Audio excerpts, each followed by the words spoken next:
ವಾಪ್ತಿದ ಸಜ್ಜನಾನಾಂ ನಿಖಿಲ ಗುಣಗಣಾರ್ಣೋ ನಿತ್ಯ ನಿರ್ಮುಕ್ತ ದೋಷಃ ಸರಸಿ ಜನಯನೋಸೌ ಶ್ರೀಪತಿರ್ಮಾನದೋ ನಃ ಜಯತ್ಯ ಜೋಖಂಡ ಗುಣೋರುಮಂಡಲ ಸದೋದಿತೋ ಜ್ಞಾನ ಮರೀಚಿಮಾಲಿ ಸ್ವಭಕ್ತ ಹಾರ್ದೋಚ್ಚ ತಮೋ ನಿಹಂತ ವ್ಯಾಸಾವತಾರಃ ಹರಿರಾತ್ಮ ಭಾಸ್ಕರಃ ಜಯತ್ಯಜೋ ಅಕ್ಷೀಣ ಸುಖಾತ್ಮ ಬಿಂಬಃ ಸ್ವೈಶ್ವರ್ಯಾಕಾಂತ ಪ್ರತತಃ ಸದೋದಿತಃ ಸ್ವಭಕ್ತ ಸಂತಾಪ ದುರಿಷ್ಟಹಂತ ರಾಮಾವತಾರೋ ಹರಿರೀಶ ಚಂದ್ರಮಾಃ ಜಯತ್ಯ ಸಂಖ್ಯೋರು ಬಲಾಂಬುಪೂರ ಗುಣೋಚ್ಚ ರತ್ನಾಕರ ಆತ್ಮ ವೈಭವಃ ಸದಾ ಸದಾತ್ಮಗ್ನ ನದೀಭಿರಾಪ್ಯಃ ಕೃಷ್ಣಾವತಾರಃ ಹರಿರೇಕ ಸಾಗರಃ ನಮಸ್ತೆ ಪ್ರಾಣೇಶ ಪ್ರಣತೈಭವಾಯಾವ ನಿಮಗಾಃ ನಮಸ್ವಾಮಿನ್ ರಾಮ ಪ್ರಿಯತಮ ಹನುಮನ್ ಗುರುಗುಣ ನಮಸ್ತುಭ್ಯಂ ಭೀಮಾ ಪ್ರಬಲತಮ ಕೃಷ್ಣೇಷ್ಟ ಭಗವನ್ ನಮಃ ಶ್ರೀಮನ್ಮಧ್ವಾ ಪ್ರದಿಶ ಸುದೃಶಮ್ನೋ ಜಯ ಜಯ ಬ್ರಹ್ಮಾಂತ ಗುರವಃ ಸಾಕ್ಷಾತ್ ಇಷ್ಟಂ ದೈವಂ ಶ್ರಿಯಪತಿಃ ಆಚಾರ್ಯ ಶ್ರೀಮದಾಚಾರ್ಯ ಸಂತು ಮೇ ಜನ್ಮ ಜನ್ಮನಿ ಪೃಥ್ವೀಮಂಡಲ ಮಧ್ಯಸ್ಥಾಃ ಪೂರ್ಣಬೋಧ ಮತಾನುಗಾಃ ವೈಷ್ಣವಾಃ ವಿಷ್ಣು ಹೃದಯಾಃ ತಾನ್ನಮಸ್ತೆ ಗುರೂನ್ ಮಮ ನಾರಾಯಣಂ ನಮಸ್ಕೃತ್ಯ ನರಂ ಚೈವ ನರೋತ್ತಮಂ ದೇವೀಂ ಸರಸ್ವತೀಂ ವ್ಯಾಸಂ ತತೋ ಗ್ರಂಥಮುದೀರಯೇತ್. ಶ್ರೀ ಗುರುಭ್ಯೋ ನಮಃ. ಹರಿ ಓಂ. ಬಾಲ್ಯದಲ್ಲಿ ಏನಾದರೂ ಮನುಷ್ಯನಿಗೆ ಪೂರ್ವ ಜನ್ಮದ ಸುಕೃತದಿಂದ ಒಳ್ಳೆ ಗುರುಗಳ ಸಂಘ ಆಯಿತು ಅಂತ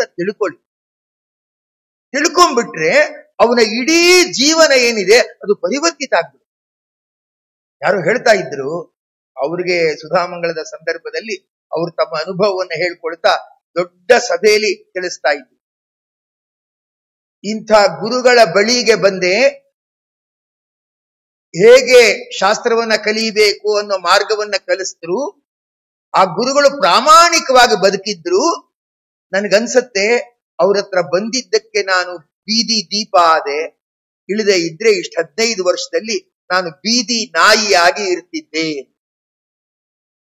ಅಂದ್ರೆ ಒಳ್ಳೆ ಗುರುಗಳ ಸಂಪರ್ಕಕ್ಕೆ ಅವನು ಹಸಿದು ಬಂದಿದ್ರೆ ಖಂಡಿತವಾಗಿ ಅವನ ಜೀವನ ಉದ್ಧಾರ ಆಗತ್ತೆ. ಅವನ ಹಿಂದಿನ ತಲೆಮಾರುಗಳೆಲ್ಲ ಉದ್ಧಾರ ಆಗ್ತಾರೆ. ಆದ್ರೆ ಹೇಳುವವರು ವಾತ್ಸಲ್ಯದಿಂದ ಹೇಳಿರ್ಬೇಕು, ಆ ಕೇಳುವವನು ಶ್ರದ್ಧಾ ಭಕ್ತಿಯಿಂದ ಕೇಳಿರ್ಬೇಕು. ಇದ್ರೆ ಆಗ ಖಂಡಿತ ಹಾಗಾಗತ್ತೆ. ಒಬ್ಬ ಬೇಡನಿಗೆ ನಾರದರ ಉಪದೇಶ ಆಯಿತು, ಅವನು ವಾಲ್ಮೀಕಿ ಆಗ್ಬೇಕು. ಅವನು ಬೇಡನೇ ಆಗಿದ್ದ, ಮುಚ್ಚುಮರೆ ಇಟ್ಕೊಂಡು ವೇಷ ಇಟ್ಕೊಂಡೇನು ಬಂದಿಲ್ಲ. ನಾರದರು ಹೇಳಿದ್ರು, ಮಾಡೋ ಪಾಪದಲ್ಲೆಲ್ಲ ಎಲ್ರೂ ಭಾಗ ತಗೋತಾರೆ ಅಂತ ತಿಳ್ಕೊಂಡಿದೀಯಾ ಅಂದ್ರು. ಅವನು ಹೂ ಅಂದ. ಹೋಗ್ ಕೇಳ್ದ. ಅವ್ರಂದ್ರು, ನಂಗೆ ನಿನ್ ಸಂಪಾದನೆ ಬೇಕು, ನಿನ್ ಪಾಪ ಬೇಡ ಅಂದ್ರು. ಆಮೇಲೆ ಬಸ್ ಮೇಲೆ ಹಾಕಿರ್ತಾರೆ, ನಿಮ್ಮ ಲಗೇಜಿಗೆ ನೀವೇ ಜವಾಬ್ದಾರರು, ನಿಮ್ಮ ಪಾಪಕ್ಕೆ ನೀವೇ ಜವಾಬ್ದಾರರು. ಎಚ್ಚೆತ್ಕೊಂಡ್ಬಿಟ್ಟ. ದೊಡ್ಡ ಒಂದು ರಾಮಾಯಣ ಗ್ರಂಥದ ಕರ್ತೃವಾಗಿ ವಾಲ್ಮೀಕಿಯಾಗಿ ಅವನು ಮೆರೀತಾ ಇರ್ತಕ್ಕಂಥವನಾಗಿದ್ದಾನೆ. ಪರೀಕ್ಷಿತ ಪಶ್ಚಾತ್ತಾಪದಿಂದ ಬಂದ. ಶುಕಾಚಾರ ಅಂತ ಗುರುಗಳು ಸಿಕ್ಬಿಟ್ರು. ಇಡೀ ಜಗತ್ತಿಗೆ ಭಾಗವತ ಸಿಕ್. ಅಂದ್ರೆ ನೋಡಿ, ಒಬ್ಬ ಒಳ್ಳೆ ಶಿಷ್ಯ ಒಳ್ಳೆ ಗುರುವನ್ನ ಪ್ರಾಮಾಣಿಕವಾಗಿ ಹೋಗಿ ಸೇರಿಬಿಟ್ರೆ ಇಡೀ ಜಗತ್ತಿಗೆ ಮಂಗಳ ಆಗತ್ತೆ. ಯಾರೋ ಒಬ್ರು ಅವ್ರ ತಾಯಿ ದೊಡ್ಡ ಶ್ರೀಮಂತರು, ಅವ್ರ ತಾಯಿಗೆ ಹುಷಾರಿಲ್ಲ ಅಂತ ಅನ್ಕೊಳ್ತಾರೆ ಹಳ್ಳಿಯಲ್ಲಿ. ಅಯ್ಯೋ, ನಮ್ ತಾಯಿ ಹುಷಾರಿಲ್ವಲ್ಲ, ಸರಿಯಾಗಿ ಆಸ್ಪತ್ರೆಗೆ ತೋರ್ಸಕ್ಕಾಗದೆ ಅವ್ರು ಸತ್ತೋದ್ರಲ್ಲ ಅನ್ನೋ ಭಾವನೆ ಶ್ರೀಮಂತನಿಗೆ ಬಂದ್ಬಿಟ್ಟು ಇಡೀ ಊರಿಗೆ ಒಂದು ಆಸ್ಪತ್ರೆ ಕಟ್ಟಿಸ್ಬಿಟ್ರೆ ಎಲ್ರಿಗೂ ಒಳ್ಳೇದಾಯ್ತಲ್ಲ, ಮುಂದೆ ಬರೋರ್ಗೆಲ್ಲ ಒಳ್ಳೇದೇ ಆಗೋಯ್ತಲ್ಲ. ಸುಮ್ಮನೆ ಅರ್ಜುನ ಪ್ರಶ್ನೆ ಕೇಳಿದ್ದಕ್ಕೆ ಕೃಷ್ಣ ಪರಮಾತ್ಮ ಭಗವದ್ಗೀತೆಯನ್ನು ಜಗತ್ತಿಗೆ ಕೊಟ್ಬಿಟ್ನಲ್ಲ. ಅಂದ್ರೆ ಅಂಥ ಗುರು ಮತ್ತೆ ಅಂತ ಶಿಷ್ಯರ ಸಮ್ಮೇಳನ ಎಲ್ಲೋ ಕೆಲವು ಕಾಲದಲ್ಲಿ ಮಾತ್ರ ಆಗತ್ತೆ, ಇಲ್ದೆ ಇದ್ರೆ ಇಲ್ಲ. ಏನು ಅಲರ್ಕ ರಾಜ ದತ್ತಾತ್ರೇಯ ರೂಪಿಯಾಗಿರ್ತಕ್ಕಂಥ ಭಗವಂತನ ಬಳಿಯಲ್ಲಿ ಬಂದ್ಬಿಟ್ಟು ಹೇಳ್ದ, ನನಗೆ ಅಜ್ಞಾನ ಇದೆ, ನನಗೆ ಮಾರ್ಗದರ್ಶನ ಮಾಡ್ಬೇಕು, ಮಾಡಿ ಅಂತ ಕೇಳ್ದ. ನೆಕ್ಸ್ಟ್ ಇಯರ್ ಬಾ ಅನ್ಲಿಲ್ವಲ್ಲ ಅಲ್ವಾ? ಅಥವಾ ನಾನು ಏನು ಅಂತ ತಿಳ್ಕೊಂಡಿದ್ಯಾ, ಉಳಿದವರಿಂದ ತಿಳ್ಕೊ ಅಂತ ಹೇಳಲಿಲ್ಲ. ತಕ್ಷಣ ಪರಿಹಾರ ಮಾಡ್ತೀನಿ ಅಂದ್ರು, ಉಪದೇಶವನ್ನ ಕೊಟ್ರು. ಆಗ ಅಲರ್ಕನಿಗೆ ತುಂಬಾ ಸಂತೋಷ ಆಗ್ತಾ ಇರತಕ್ಕಂಥದ್ದಾಯಿತು. ದತ್ತಾತ್ರೇಯ ನಾಮಕ ಭಗವಂತನಿಗೆ ನಮಸ್ಕಾರ ಮಾಡಿಬಿಟ್ಟು ಅವನು ಕಾಶಿ ರಾಜನ ಹತ್ರ ಬಂದ್ಬಿಟ್ಟು ಹೇಳ್ತಾನೆ, ರಾಜ್ಯ ಕಾಮುಕ ಕಾಶೀಶ ಭುಜ್ಯತಾಂ ರಾಜ್ಯ ಮೂರ್ಜಿತಂ. ನೀನೇ ತಗೋಪ್ಪ ರಾಜ, ನಂಗ್ ಬೇಡ ರಾಜ್ಯ, ನೀನೇ ತಗೋ. ಅಲ್ಲ, ನಂಗೂ ಬೇಕಾಗಿಲ್ಲ, ನಾನ್ ನಿಮ್ಮ ಅಣ್ಣಂಗೋಸ್ಕರ ನಿಂತ್ಕೊಂಡೇನೋ ಮಧ್ಯದಲ್ಲಿ ದಳ್ಳಾಳಿ ಕೆಲಸ ಮಾಡಿದ್ದು ಅಂದ್ರೆ ನಕ್ ಬಿಟ್ಟು ಅಲರ್ಕ ರಾಜ ಹೇಳ್ತಾನೆ, ನೀನೇ ಇಟ್ಕೋ, ಅಥವಾ ನಮ್ಮ ಅಣ್ಣನಾದ ಸುಬಾಹುನಿಗೆ ಕೊಡ್ತೀಯ ಕೊಟ್ಕೋ, ನಂಗಂತೂ ರಾಜ್ಯ ಬೇಡ. ನಿನ್ ಕೇಳ್ದಿ ಆಸಕ್ತಿ ಇದೆ ಅಂದಿ, ಸರಿ ತಗೋ ರಾಜ್ಯನ ಅಂದ್ಬಿಡ್ತಾನೆ. ಆಗ ಏನಂತ ಹೇಳಿದ್ರೆ ಕಾಶಿ ರಾಜ ಹೇಳ್ತಾನೆ, ರಾಜರು ರಾಜ್ಯನ ಕಷ್ಟಪಟ್ಟು ರಕ್ಷಣೆ ಮಾಡ್ಬೇಕು. ಯಾರೋ ಶತ್ರುಗಳು ಯುದ್ಧ ಮಾಡ್ತೀನಿ ಅಂದ್ರೆ ಮಾಡ್ಕೊ ಹೋಗು, ಸಂಪತ್ತು ತಗೊಳ್ತೀನಿ ತಗೊಂಡು ಹೋಗು ಅಂದ್ರೆ ಅವನ ರಾಜ ಅಂತ ಕರೀತಾರ, ಕ್ಷತ್ರಿಯ ಅಂತ ಕರೀತಾರ? ಯುದ್ಧ ಮಾಡ್ಬೇಕು, ನೀ ಯುದ್ಧ ಮಾಡು ಅಂತ ಹೇಳಿದಾಗ ಅಲರ್ಕ ರಾಜ ಹೇಳ್ತಾನೆ, ನಾನು ಮೊದಲು ಇದೇ ಟ್ರೆಂಡ್ ಅಲ್ಲಿ ಇದ್ದೆ, ನಂದು ಇದೇ ಮನೋಭಾವ ಇತ್ತು. ಯಾಕಂದ್ರೆ ಅವಾಗ ದತ್ತಾತ್ರೇಯ ರೂಪಿಯಾಗಿರ್ತಕ್ಕಂಥ ಗುರುವಿನ ಒಂದು ಅನುಗ್ರಹ ಆಗಿರ್ಲಿಲ್ಲ. ನನಗೂ ಇದೇ ಇತ್ತು. ದತ್ತಾತ್ರೇಯ ನಾಮಕನಾದ ಭಗವಂತನ ಬಳಿಗೆ ಹೋದೆ, ಅವನು ತತ್ವೋಪದೇಶವನ್ನ ಮಾಡ್ತಾ ಇರ್ತಕ್ಕಂಥವನಾದ. ಆಗ ನನಗೆ ಅನ್ನಿಸ್ತು, ನಾವೇನ್ ಯಾರ್ಯಾರನ್ನೋ ಹಚ್ಕೊಂಡು ಏನೇನು ಮಾಡ್ತಾ ಇರ್ತಕ್ಕಂಥವ್ರಾಗ್ತೀವಿ, ಇದು ಪಶು ಬುದ್ಧಿ ಅನ್ನಿಸ್ಬಿಡ್ತು. ಅಲ್ಲ, ಆದ್ರೆ ಬಂದ್ಬಿಟ್ರೆ ಅವ ವ್ಯಕ್ತಿಯ ಚರ್ಯೆ ಏನಿದೆ ಅದು ಪೂರ ಬದಲಾಗ್ಬಿಡುತ್ತೆ. ಅವನೇನ್ ಹೇಳ್ತಾನೆ ಗೊತ್ತಾ, ಒಂದು ಆನೆ ಇದೆ, ಅದು ಮರಿ ಹಾಕತ್ತೆ. ಮರಿ ಹಾಕಾದ್ಮೇಲೆ ಯಾರಾದ್ರೂ ಆನೆ ಮರಿ ಹತ್ರ ಹೋಗಕ್ ಹೋದ್ರೆ ಆ ಸೊಂಡಿಲಿನಿಂದ ತಗೊಂಡು ಅವನ್ನ ದೂರ ರೊಯ್ ಅಂತ ಎಸ್ದು ಬಿಡುತ್ತೆ. ಹಸು ಕರು ಹಾಕಿರುತ್ತೆ, ಇನ್ಯಾದ್ರೂ ಅಪರಿಚಿತರು ಹೋದ್ರೆ ಆ ಕೊಂಬಿನಿಂದ ಗುಮ್ಮಕ್ ಹೋಗುತ್ತೆ. ನಾವು ನಮ್ಮ ಹೆಂಡತಿ ಮಕ್ಕಳನ್ನ, ನಮ್ಮ ಕುಟುಂಬದವರ ರಕ್ಷಣೆ ಮಾಡೋದು ಏನಿದೆ ಅದು ಮನುಷ್ಯ ಜನ್ಮದ ಜವಾಬ್ದಾರಿ ಅಂತ ತಿಳ್ಕೊಂಡ್ಬಿಟ್ಟಿದೀವಿ. ಪ್ರಾಣಿಗಳಲ್ಲೂ ಅದಿದೆ. ಇದಕ್ಕೆ ಮನುಷ್ಯ ಜನ್ಮನೇ ಬರಬೇಕು ಅಂತ ಇಲ್ಲ. ಆದ್ದರಿಂದ ಏನಂದ್ರೆ ನಾನು ಅನುಭವಿಸಿ ಹೇಳ್ತಾ ಇರ್ತಕ್ಕಂಥವನಾಗಿದ್ದೇನೆ. ಏನಂದ್ರೆ ಇದು ಎಲ್ಲವೂ ಕೂಡ ಏನಂದ್ರೆ ಮುಂದೆ ಒಂದಲ್ಲ ಒಂದರ್ಥದಲ್ಲಿ ದುಃಖಕ್ಕೆ ಕಾರಣ ಆಗುತ್ತೆ. ಅದರಿಂದ ಏನಂದ್ರೆ ಅದು ಅದರ ಮೇಲೆ ನಾವು ಅಭಿಮಾನವನ್ನ ಇಟ್ಕೊಳ್ಳದೆ ದೂರದಿಂದ ಇದ್ಬಿಟ್ಟು ಏನ್ ಮಾಡ್ಬೇಕಂದ್ರೆ ಭಗವಂತನಲ್ಲಿ ನಾವು ಮನಸ್ಸಿಡಕ್ಕೆ ನೋಡ್ಬೇಕು ಅಂತ ಹೇಳಿ ಅದನ್ನ ತಿಳಿಸ್ತಾ ಇರ್ತಕ್ಕಂಥವರಾಗಿದ್ದಾರೆ. ಇದಾಯ್ತು ಅಂತ ಏನು ಹೇಳ ಅದನ್ನ ನೋಡಿ ಹೆಮ್ಮೆ ಪಡ್ತೀವಿ. ಒಂದ್ ಸಂದರ್ಭದಲ್ಲಿ ಯಾರೋ ಒಬ್ಬರು ದೊಡ್ಡವರು ವಿದ್ಯಾಪಯೋನಿಧಿಗಳ ಕಾಲ, ಅದು ವ್ಯಾಸರಾಜರ ಒಂದು ನವವೃಂದಾವನದ ದಿವ್ಯ ಸನ್ನಿಧಿಯಲ್ಲಿ ಭಾರೀ ಆರಾಧನೆ ಚೆನ್ನಾಗಿ ನಡೀತಾ ಇತ್ತು. ಆಗ ನಮಗೆ ಆಗ್ತಾನೆ ಸುಧಾಮಂಗಳಾಗಿತ್ತು. ಸರಿ, ಕೆಲವು ವಿದ್ವಾಂಸರು ನಾವು ನವವೃಂದಾವನ ಹೊಸದು ಅಂತ ತಿಳ್ಕೊಂಡು ನೋಡಿ ಮತ್ ಪ್ರದಕ್ಷಿಣೆ ಆಗ್ತಾ ಇನ್ನೇನ್ ನೋಡಕ್ಕಿದೆ ಅಂತ ಹೇಳ್ತಿದ್ರು. ಏನು ಇಲ್ಲ ಅಂತ ಯಾರೋ ಅಂತಿದ್ರು. ಅಲ್ಲಿ ಅದು ಪಾಳು ಬಿದ್ದಿರೋ ಒಂದು ಕಟ್ಟಡ ಇದೆ ನೋಡು ಕಲ್ಲಿಂದು ಅಂತ ಯಾರೋ ಹೇಳಿದ್ರು. ಸರಿ ಅನ್ನುವಾಗ ಕಲ್ಲಿನ ಕಟ್ಟಡ ನೋಡೋಣ ಅಂತ ಹೋದ್ವಿ. ಯಾರೋ ಒಬ್ರು ಇದ್ರ ಬಗ್ಗೆ ಒಂದ್ ಕತೆ ಹೇಳ್ತೀನಿ ತಿಳಿದೋರೆ, ಇದ್ರ ಬಗ್ಗೆ ಒಂದ್ ಕತೆ ಹೇಳ್ತೀನಿ. ನಾನು ಏನ್ ಹೇಳಿ ಹಿಂದೆ ಏನ್ ಹೇಳಿದ್ರು ಗೊತ್ತಾ, ಇದನ್ನ ಕಲ್ಲಿನ ಕಟ್ಟಡ ಅಲ್ಲ, ಇದು ಮುತ್ತು ರತ್ನಗಳಿಂದ ಕಟ್ಟಿದ ಕಟ್ಟಡ. ಇದಕ್ಕೆ ಮೋತಿ ಮಹಲ್ ಅಂತ ಹೆಸರಿತ್ತು. ಕೃಷ್ಣದೇವರಾಯ ಏನ್ ಮಾಡ್ತಾ ಇದ್ದ ಅಂದ್ರೆ ಅವನು ಪತ್ನಿಯರ ಸಮೇತ ಮಂತ್ರಿಗಳ ಸಮೇತ ಬಂದು ವ್ಯಾಸರಾಜರು ಮೊದಲಾದ ಮಹಾನುಭಾವರಲ್ಲಿ ಇಳ್ಕೊಂಡಿದ್ದಾಗ ಅವನು ಬಂದು ಅವರ ಪಾದಕ್ಕೆ ನಮಸ್ಕಾರ ಮಾಡಿ 2 ದಿವಸ 3 ದಿವಸ ಇದ್ದು ಹೊರಟೋಗ್ತಾ ಇದ್ದ. ಪೂರ ನವರತ್ನಗಳಿಂದ ಕಟ್ಟಿರ್ತಕ್ಕಂಥ ಮಹಲ್ಲಾಗಿತ್ತು ಇದು. ನಾನು ಹೌದಾ ಅಂತ ಕೇಳ್ತಾ ಇದ್ದೆ. ಆ ಮುತ್ತು ರತ್ನಗಳ ಮಹಲ್ ಎಷ್ಟು ವರ್ಷ ಇತ್ತು ಅಂದ್ರೆ ಕೃಷ್ಣದೇವರಾಯ ಇದ್ದ 25 ವರ್ಷ ಇತ್ತು.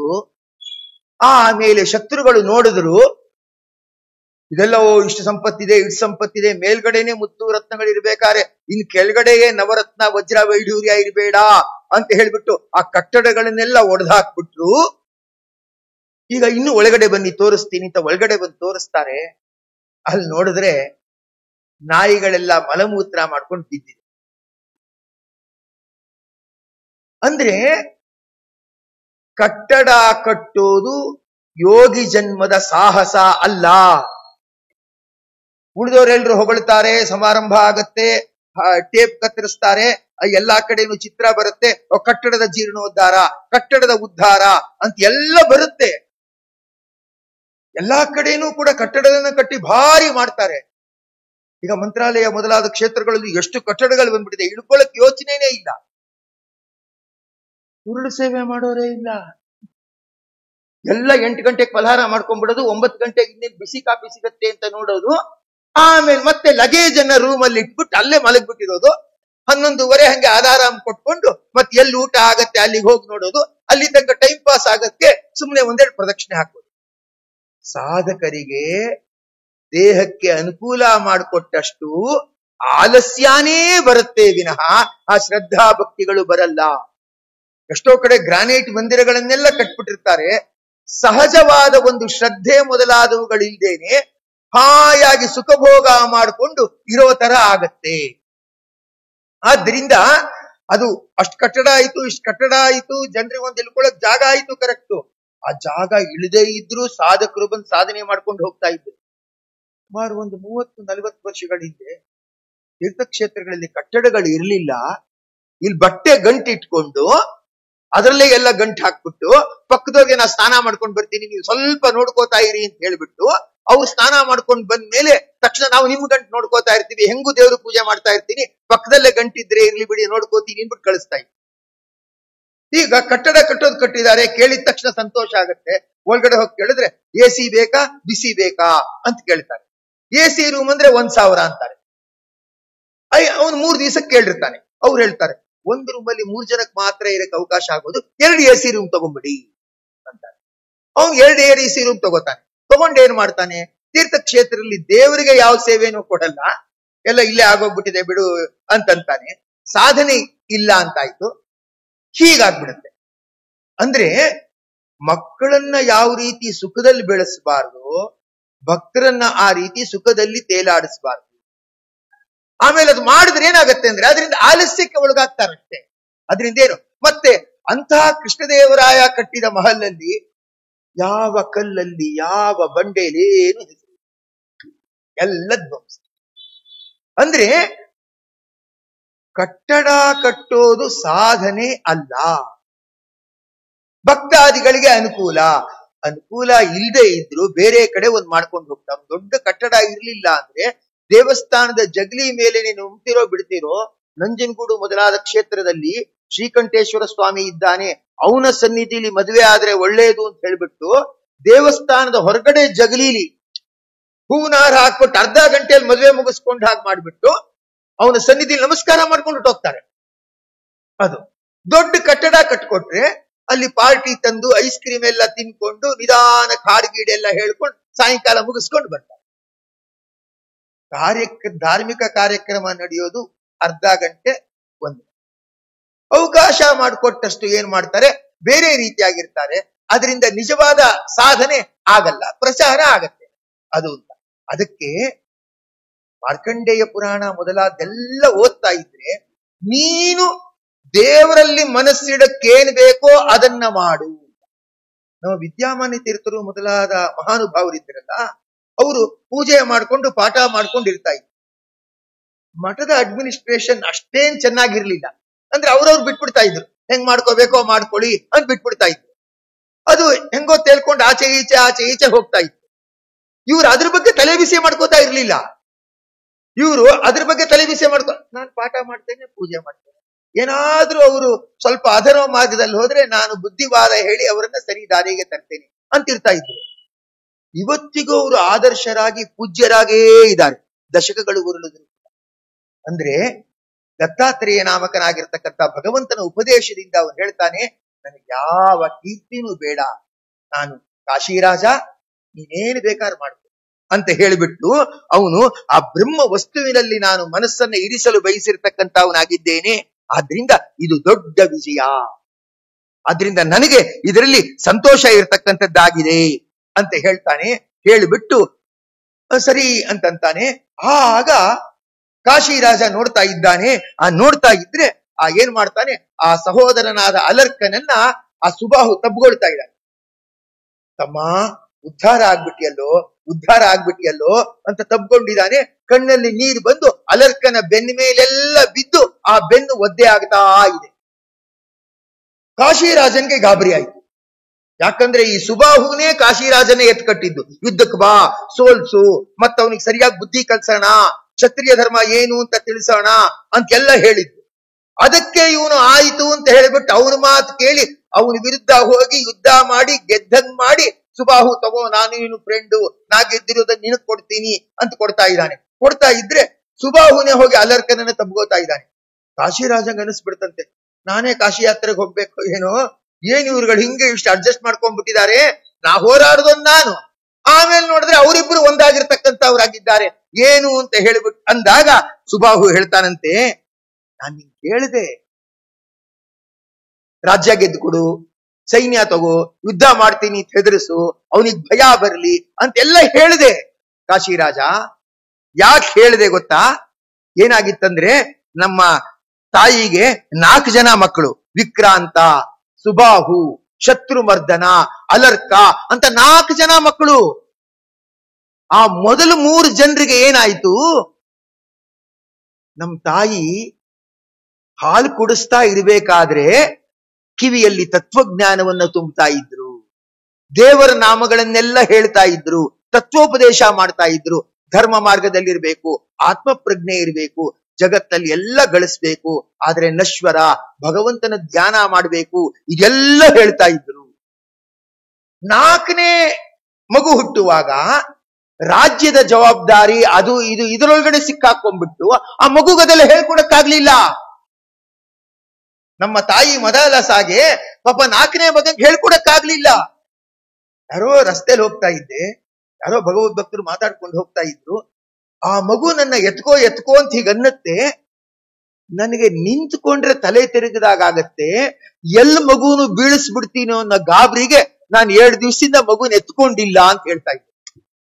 ಅವ್ರು ಪಾಪ ಮಗುನ ಎತ್ಕೋಬೇಕು ಅಂತ ಅನ್ನಿಸ್ತಾ ಇದೆ, ನಿಂತ್ಕೊಂಡ್ರೆ ತಲೆ ತಿರುಗಿದಾಗ ಅನ್ಸತ್ತಂತೆ, ಎಲ್ ಮಗುನು ಬೀಳಿಸ್ಬಿಡ್ತೀನೋ ಏನೋ ನನ್ ಗ್ರಾಚಾರಕ್ಕೆ, ಅದಕ್ಕೆ ನಾನು ಇನ್ನೊಬ್ಬರನ್ನ ನನ್ ಮಗುನ ಎತ್ಕೋ ಅಂತ ಹೇಳ್ತಾ ಇದ್ದೀನಿ ಅಂತ. ಮದಾಲಸೆ ಮೊದಲು 3 ಜನ ಮಕ್ಕಳಿಗೆ ತತ್ವೋಪದೇಶ ಮಾಡಿದ್ದು. ಇವನಿಗೆ ಏನಾಯಿತು ಅಂದ್ರೆ ಆ ತತ್ವೋಪದೇಶ ತೇಲಿಸಿ ಮಾಡಿದಾಳೆ, ಗಟ್ಟಿಯಾಗಿ ನಿಲ್ಲಿಲ್ಲ. ಅದಕ್ಕೆ ಮೊದಲನೇ ಮಗ ಸುಬಾಹುಂಗ ಅನ್ನಿಸ್ತಂತೆ, ಎಷ್ಟೋ ಸತಿ ಮೊದಲನೇ ಮಕ್ಕಳೇ ಭಾಗ್ಯವಂತರು. ಯಾಕಂದ್ರೆ ಮೊದಲನೇ ಮಗು ಹುಟ್ಟಿದ್ರೆ ತೊಟ್ಲು ಗಿಟ್ಲು ಎಲ್ಲ ಹೊಸದಾಗಿ ಬರುತ್ತೆ ಅಲ್ವಾ. 2ನೇ ಮಗುಗೆ ಅಟ್ಟದಲ್ಲಿ ಇದ್ದಿದ್ದನ್ನ ಒರೆಸ್ಬಿಟ್ಟು ಅದನ್ನೇ ತಗ್ಲಾಕ್ತಾ ಇರ್ತಾರೆ. ಮೊದಲನೇ ಮಗು ಹಾಕಿ ಡ್ರೆಸ್ ಅನ್ನೇ ಎಲ್ಲ ಹಾಕ್ತಾ ಇರ್ತಾರೆ. ಮೊದಲನೇ ಮಗುನೇ ಭಾಗ್ಯವಂತ ಅಲ್ವಾ. ಆ ಮೊದಲನೇ ಮಗು ಅಂತಾನೆ ಅವನು ಸೀಮಂತ ಎಲ್ಲ ಮಾಡಿಸ್ಕೊಂಡು ಅವ್ರ ತಾಯಿಗೂ ಒಂಥರ ಕೀರ್ತಿ ಹೆಮ್ಮೆ. 2ನೇದು ಅಂದ್ರೆ +1 ಅಂತ ಅಷ್ಟೇ ಅನ್ನಿಸ್ಕೊಳತ್ತೆ. ಆ ತೊಟ್ಲೆಲ್ಲ ಅದನ್ನೇ ಬಳಸ್ತಾ ಇರ್ತಕ್ಕಂಥ ಅವ್ರು ಆಗ್ತಾರೆ. ಯಾರೋ ಮಗು ಹೊಸ ಡ್ರೆಸ್ ತಂದ್ಕೊಂಡಿರ್ತಾರೆ, ಆಗಲ್ಲ ಬಿಡು ಆದ್ರೂ ಇಟ್ಟಿರೋಣ, ನೆಕ್ಸ್ಟ್ ಮಗುಗೆ ಆಗತ್ತೋ ಏನೋ ಅಂದ್ಬಿಡ್ತಾರೆ. ಹೊಸದಾಗಿ ಮಗುಗೆ ಅಂತ ಬರಲ್ಲ. ಸುಬಾಹು ಹೇಳ್ತಾನೆ, ನಾವು ರಾಜರು, ನನ್ನ ತಮ್ಮಂಗೆಲ್ಲ ಹೊಸದು ಬಂತು, ಉಪದೇಶ ಮಾತ್ರ ಬಂತು, ತತ್ವೋಪದೇಶ ನಮ್ಮ ತಾಯಿಯಿಂದ ಸಿಗಲಿಲ್ಲ. ಅವನು ವಂಚಿತನಾಗ್ಬಿಟ್ಟ. ಅದಕ್ಕೆ ರಾಜ್ಯ ನೋಡ್ಕೊಳ್ಳೋದು, ಕಟ್ಟಡ ಕಟ್ಟೋದು, ಕೀರ್ತಿ ಗಳಿಸೋದು, ಯುದ್ಧ ಮಾಡೋದು, ಪ್ರಶಸ್ತಿ ಗಳಿಸೋದು, ಜನರಿಂದ ಹೊಗಳಿಸ್ಕೊಳ್ಳೋದು, ಸನ್ಮಾನ ಸಮಾರಂಭ ಮಾಡೋದು, ನಾನು ಸಾಧನೆ ಮಾಡಿದೆ ಅಂತ ಎಲ್ಲಾ ಕಡೆ ಪ್ರಚಾರ ಮಾಡೋದು, ಇದು ಬಂದ್ಬಿಡ್ತು. ಆ ಪ್ರಾಚೀನ ಬರ್ಹಿ ತರ ಹೀಗ ಮಾರ್ಗದಲ್ಲಿ ಬಂದ್ಬಿಟ್ಟ. ಭಗವಂತನ ಜೊತೆ ಕನೆಕ್ಷನ್ ಕಟ್ ಮಾಡ್ಕೊಂಡು ಈ 3 ಜನ ಮಕ್ಕಳು ಮಾತಾಡ್ಕೋತಾ ಇದ್ದಾರಂತ ಅವ್ನು ಇಲ್ದೇ ಇದ್ದಾಗ. ಕೆಲವರೆಲ್ಲ ಇರ್ತಾರೆ, ದೊಡ್ಡ ಇಂಜಿನಿಯರ್ ಆಗ್ಬಿಟ್ಟು 2 ಮನೆ ಕಟ್ಟಿಸ್ಬಿಟ್ಟಿರ್ತಾನೆ, ಸಾಲಿಗ್ರಾಮ ಪೂಜೆ ಮಾತ್ರ ಮಾಡಲ್ಲ ಅವನು. ಉಳಿದವ್ರು ಮಾತಾಡ್ಕೋತಿರ್ತಾರೆ, ಅದೆಲ್ಲ ಕರೆಕ್ಟ್ ಆಗಿ ಮೆರಿತಾನೆ, ಸಂಧ್ಯಾವನ್ನೇ ಮಾಡ್ತಾ ಇಲ್ವಲ್ಲ, ಹೆಂಗ ನಾವು ನಮ್ಮ ತಮ್ಮ ಅಂತ ಹೇಳ್ಕೊಳಕ್ಕಾಗತ್ತೆ. ಯಾರೋ ಒಬ್ಬರಿದ್ರು, ಅವರು ಲಂಡನ್ ನಲ್ಲಿದ್ದಾರೆ, ದೊಡ್ಡ ಆಸ್ಪತ್ರೆಯಲ್ಲಿ ಕಾರ್ಡಿಯಾಲಜಿಸ್ಟ್, ಹಾರ್ಟ್ ಆಪರೇಷನ್ ಮಾಡೋರು. ಅವರ ತಾಯಿ ಹೊಟ್ಟೋಗ್ಬಿಟ್ರು. ಅವ್ರ ತಾಯಿ ಹೊಟ್ಟೋದ್ರು ಅಂದ್ಬಿಟ್ಟು ಆ ತಾಯಿಯ ತಮ್ಮ ಗರುಡ ಪುರಾಣ ಹೇಳಕ್ ನನ್ ಕರ್ಸಿದ್ರು. ರಾಜಾಜಿನಗರದಲ್ಲಿ ಅವ್ರ ಮನೆ. ಗರುಡ ಪುರಾಣ ಹೇಳಕ್ ಕರ್ಸಿದ್ರು.